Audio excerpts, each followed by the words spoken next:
The winters of the American frontier were merciless. Cold so sharp it could strip the warmth from your bones in a single night. Yet Native American families endured those nights inside fabric tipis, thin walls between them and death. No insulation, no modern gear, no safety nets, and still they lived. Not by luck, not by chance, but through knowledge. 7 methods, refined over generations, that turned fragile shelters into strongholds against the cold. Choosing the camp. Survival began long before the fire was lit. It began with where the camp was built. A poor choice of ground could turn a warm evening into a frozen grave. The first rule was shelter from the wind. The tribes sought out tree lines, dense stands of timber that acted like fortress walls against winter's cutting gales. Behind them, air stilled and the temperature rose by a few degrees. Those degrees were worth more than gold. On the frontier, they meant life. Rock cliffs served a second purpose. Their faces drank in heat from the winter sun, storing it through the day and bleeding it back into the night. A family who camped against stone didn't just find protection. They slept in the shadow of a natural radiator. Valleys offered cover, but carried hidden dangers. Cold air pooled in their depths, creating what were called frost traps, places where the temperature dropped lower than the land around it. A camp too low in the valley might mean a camp that never woke again. Even a rise of 10 or 20 feet could spare a family from the worst of the cold. Water had to be close, streams, creeks, or springs. Melting snow by the fire was exhausting. Burning precious wood. Food had to be near as well, but that too came with danger. Game trails brought deer and elk, but they also brought wolves, mountain lions, and bears searching for the same prey. To choose a site was to balance risk and reward, survival and exposure. Above all else, there had to be firewood. Deadfall and broken branches were fuel, and fuel was life.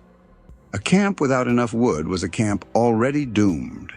Even the snow itself could be turned into an ally. Flattened hard, it became a floor, preventing deeper ground freeze and stopping meltwater from flooding the teepee in spring. So every choice mattered. The trees above, the slope beneath, the rocks at your back, the water at your feet. To build a camp was to play a game with death itself. The tribes didn't just know the rules, they mastered them, generation after generation, until choosing the right patch of earth became second nature. It was the first step in their survival system, and without it, none of the other 6 would matter. The teepee fire system. Finding the perfect spot to camp was only half the battle. The other half burned at the heart of the teepee, the fire. A flame inside a fabric shelter was both salvation and suicide, depending on how it was built. But Native Americans had refined a method so precise it transformed deadly fire into steady heat. It wasn't a simple campfire moved indoors. It was an engineered system of survival. The fire pit always sat at the center, no more, no less. Its depth was shallow, about 6 inches, because heat trapped low was wasted, stolen by the frozen earth. A shallow pit pushed warmth upward, circulating through the entire teepee. Above it, 2 smoke flaps crowned the peak of the structure. These weren't random holes cut in canvas. They were adjustable chimneys, controlled by long poles, shifted with the wind. When the air pressed smoke back down, the flaps opened wider, guiding it out. When gusts threatened to strip away heat, the flaps folded tight, trapping warmth inside. At ground level, small vents pulled in air. Cold drafts, yes, but essential ones. They fed the fire oxygen, kept the flames breathing, and together with the rising heat, created a natural draft system. Air flowed like water, drawn upward in an invisible current that carried smoke out and left warmth behind. It was physics turned to survival. But fire could not be left to chance. Only dry, seasoned wood was allowed inside. Wet logs choked the air with smoke, poisoning the tipi. Fires were built in vertical cone shapes, burning clean and long. The flames themselves were tended constantly, every hour, every night. Adults took shifts, trading sleep for vigilance. The role of fire tender was as critical as a sentry on the wall of a fortress. Too much fire, and the tipi became unbearable. Too little, and the cold crept in like a thief. The balance was delicate, demanding constant judgment. Sparks had to be watched. Ash had to be cleared. The smoke flaps adjusted. This was not warmth by chance, it was warmth by control. A living system of fire and air overseen by human hands. In the dead of winter, the tipi fire was more than a hearth. It was the pulse of the family, the heartbeat of survival. Without it, no insulation, no bedding, no body heat could stand against the frontier night. Ground insulation. The fire kept the air warm. But the earth beneath was a thief, a silent enemy that drained heat from the body faster than any wind. Without protection from the frozen ground, even the hottest flames couldn't save a family through the night. So Native Americans built their beds not for comfort, but for survival. Ground insulation was their foundation. First came the padding. Thick mats of willow branches, woven tight, formed the base layer. They were stacked deep, creating air pockets that trapped warmth. On top of that came bundles of dry grass, packed carefully to hold heat without collapsing. Together, the mats and grass made a barrier between flesh and frost. Above the padding came the hides. Buffalo skins, heavy and broad, laid fur side up, leather side down. The fur trapped body heat, while the leather blocked drafts. Other furs carried other strengths. Some wicked away moisture, others held heat better. Families layered them like armor, combining their qualities into one shield against the cold. Some tribes went further, building compacted earth beds. They scraped away the topsoil, pressed the ground hard, and left a surface that could absorb the sun's warmth by day and release it slowly by night. Primitive as it sounds, it worked like a heated mattress, glowing with the memory of the sun. Beds weren't flat. They were shaped into shallow depressions, nest-like hollows that cradled bodies and captured warm air. The contours hugged the sleeper, locking in heat instead of letting it drift away. And sleep itself was strategic. Families did not scatter across the tipi. They slept together, arranged like pieces in a puzzle, each one giving and receiving warmth. Children and the frail were placed between adults, wrapped in furs, encircled by the heat of stronger bodies. It was more than closeness. It was insulation, a survival strategy disguised as love. Each night, the bedding had to be maintained, grass shaken out, furs fluffed and rearranged, damp spots dried, because the ground's hunger never ceased. It always reached upward, seeking warmth to steal. The fire fought the air, the bedding fought the earth. Together they created a sanctuary in the most hostile of winters, a reminder that survival was not comfort, it was engineering. Body heat and clothing systems. The fire warmed the air, the bedding shielded the earth. But the greatest furnace of all was the body itself. Harnessed properly, it could carry a person through the coldest nights. Mismanaged, it could betray them, sweat turning to ice, warmth bleeding into the dark. Native Americans understood this balance. They turned the human body into a heating system, each movement, each garment, each choice designed to protect life through the long winter hours. Before sleep, families prepared not by resting, but by moving. Light exercise, just enough to stir blood to quicken the pulse. The body's core temperature rose, heat stored in muscle and blood like fuel. But it was never too much. Sweat was the enemy. Dampness clinging to the skin could freeze inside the teepee, pulling a sleeper closer to death. The goal was not exhaustion, but warmth, kindled and sustained. Clothing became the second skin of survival. Layers were worn to bed, not stripped away. Soft hides pressed close to the body wicked moisture, while thicker hides and furs layered above trapped air and sealed in heat.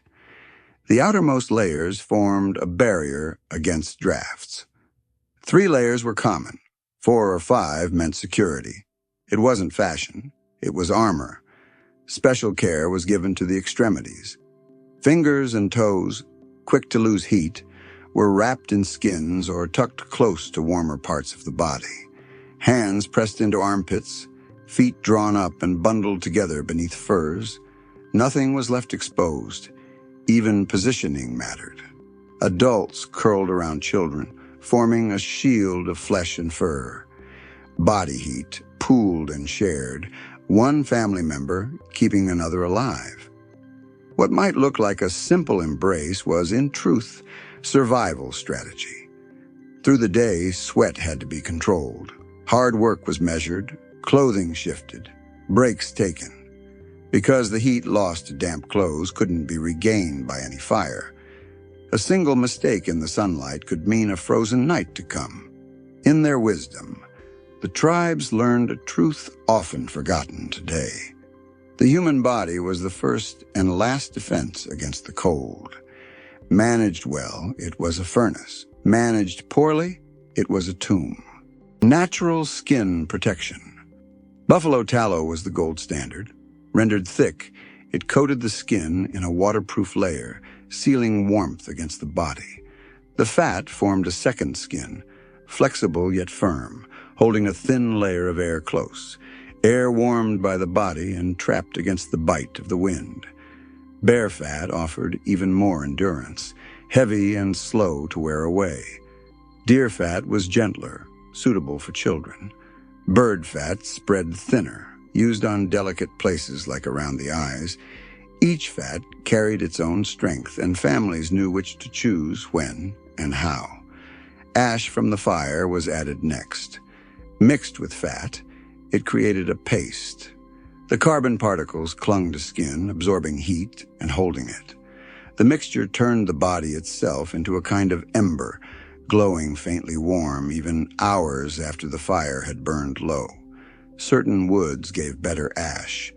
Hardwoods made a fine powder, easy to mix, easy to spread.